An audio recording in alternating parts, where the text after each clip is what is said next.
नमस्कार, मैं हूँ रुचि शर्मा। वेब3 की तमाम बड़ी खबरें लेकर हाजिर हैं हम।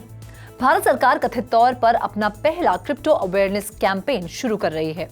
ये मिनिस्ट्री ऑफ कॉर्पोरेट अफेयर्स द्वारा कंट्रोल्ड एक गवर्नमेंट बॉडी इन्वेस्टर प्रोटेक्शन और एजुकेशन फंड अथॉरिटी द्वारा आयोजित किया जाएगा। एक सरकारी अधिकारी ने ईटी को ये कहते हुए कोट किया है कि कैंपेन इस बात पर प्रकाश डालेगा कि भारत में क्रिप्टो करेंसी लीगल नहीं है और ऐसे एसेट्स में गहरे जोखिम शामिल हैं। ऐसा कोई भी निवेश जो लोगों को आकर्षक और सुनिश्चित रिटर्न का वादा करता है, उसमें ज्यादा जोखिम होता है। भारत सरकार 2019 से क्रिप्टो पॉलिसी पर काम कर रही है, लेकिन फिलहाल कुछ भी तय नहीं हुआ है। Indian finance minister Nirmala Sitharaman ने कहा है कि सरकार G20 मेंबर्स के साथ क्रिप्टो रेगुलेशंस पर चर्चा करने की योजना बना रही है। बढ़ते हैं अगली खबर की ओर। फरवरी से लेकर अक्टूबर 2022 के दौरान 32,000 करोड़ रुपए की cumulative trading volume domestic crypto exchanges से फॉरेन करेंसी में मूव हुई है, जो कि फाइनेंस मिनिस्टर निर्मला सीतारमण के बजट 2022 के भाषण के बाद देखने को मिली। उसमें उन्होंने क्रिप्टो करेंसी ट्रांसफर प्रोसीड्स पर 30% टैक्स की घोषणा की थी, जिसके बारे में new Delhi based technology policy Asia centre की एक स्टडी में बताया गया है। रिपोर्ट में कहा गया है कि इसमें से 25,300 करोड़ की cumulative volume current financial year के 6 महीने के अंदर ऑफशोर थी। भारत में virtual digital asset tax architecture title वाली स्टडी एक क्रिटिकल एग्जामिनेशन है, जो देश में सेंट्रलाइज्ड क्रिप्टो एक्सचेंज पर भारत की टैक्स पॉलिसी के प्रभाव का अनुमान लगाने वाली पहली एम्पिरिकल एक्सरसाइज है। बाकी अहम खबरों के लिए करते हैं विशाखा का रुख। Over to you Vishakha. मंगलवार 3 जनवरी को टॉप यूएस बैंक रेगुलेटर्स ने क्रिप्टो एक्टिविटीज में शामिल होने के जोखिमों पर लेंडर्स को एक नई चेतावनी जारी की। Top US banking regulators federal reserve, office of the controller of the currency और फेडरल डिपॉजिट इंश्योरेंस कॉर्प ने डिजिटल एसेट्स के जोखिम पर अपनी चिंताओं को साझा किया।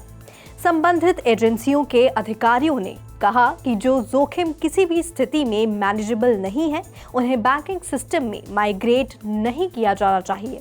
ये चेतावनियां पिछले कुछ महीनों में क्रिप्टो स्पेस में मेजर लिक्विडिटी क्राइसिस सिचुएशन में सामने आने के बाद आई हैं।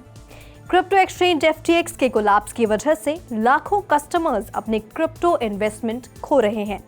साथ ही इस मामले में पूरा नुकसान $8 बिलियन से ज्यादा होने का अनुमान भी है।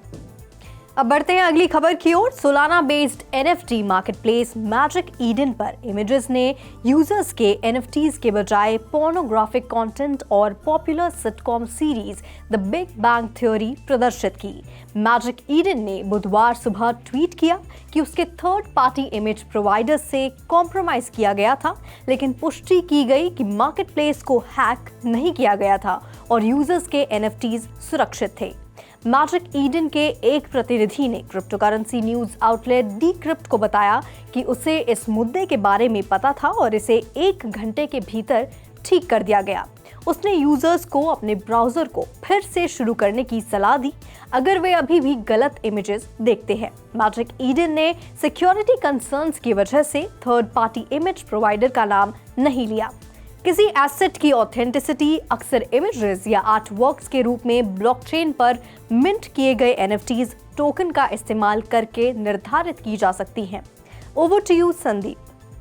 न्यूयॉर्क के सदर्न डिस्ट्रिक्ट के US डिस्ट्रिक्ट जज लेविस कैप्लान ने मंगलवार दोपहर को मैनहट्टन कोर्ट हाउस में पूर्व FTX एग्जीक्यूटिव्स के अरेंजमेंट के दौरान एंटीसिपेटेड वीक्स लॉन्ग ट्रायल के लिए एक टेंटेटिव डेट पर फैसला सुनाया। बैंकमैन-फ्रीड, जो वायर फ्रॉड और कैंपेन फाइनेंस वायोलेशंस के साथ 8 अलग अलग मामलों में अपराधी ठहराया गया था, जिसे सुनवाई के ओपनिंग पर अपने लॉयर्स के जरिए सभी आरोपों के लिए दोषी नहीं ठहराया। बैंकरप्ट क्रिप्टो एक्सचेंज के पूर्व CEO ने मंगलवार को न्यूयॉर्क के कोर्ट हाउस में अपनी दूसरी उपस्थिति दर्ज कराई।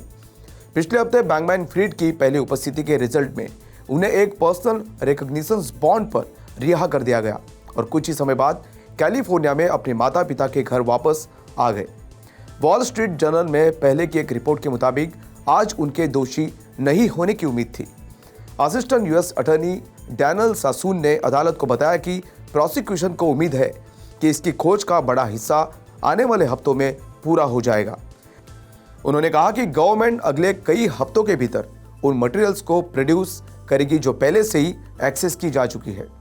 इसमें एफटीएक्स के बैंक्रप्सी अटर्नीज द्वारा साझा किए गए दस्तावेज भी शामिल है। बढ़ते अगली खबर की ओर। पुलिस ने ड्रग्स के इंपोर्टेशन और डिस्ट्रीब्यूशन में कथित रूप से शामिल एक ग्रुप को निशाना बनाकर चलाए गए ऑपरेशन में 1.9 मिलियन डॉलर्स की एसेट्स जब्त की है। पुलिस ने एक बयान में कहा कि जून 2022 में ऑपरेशन पोआ पोआ के तहत वाइकाटो और ऑकलैंड में सर्च के दौरान 6 लोगों को गिरफ्तार किया गया था। हैमिल्टन हाई कोर्ट ने क्रिमिनल प्रोसीड्स रिकवरी एक्ट के अनुसार गिरफ्तार किए गए 2 लोगों को एसेट्स को प्रतिबंधित करने का आदेश दिया। दोनों की उम्र 28 वर्ष थी। एसेट्स में तौपुरी में $680,000 का घर, नॉन फंजिबल टोकन एनएफटीज और $930,000 क्रिप्टोकरेंसी, 4 गाड़ियां, एक हार्ली डेविडसन मोटरसाइकिल और $47,000 कैश शामिल है। तो आज के लिए बस इतना ही। ऐसी वेब 3 से जुड़ी सभी खबरों को लेकर हम आपसे फिर मिलेंगे। देखते रहिए 3.0 TV।